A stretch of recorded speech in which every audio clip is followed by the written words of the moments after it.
Hey, curious minds, ready to turn your questions into knowledge? Let's dive in.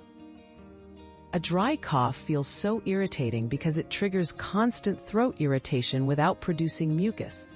It happens when inflamed or dry airways send signals that make you want to clear your throat. Unlike a wet cough, which clears mucus, a dry cough just keeps nagging. Staying hydrated and using soothing remedies can help calm that persistent tickle. Another mystery solved, but many more await. Keep up with our daily discoveries by subscribing and turning on notifications.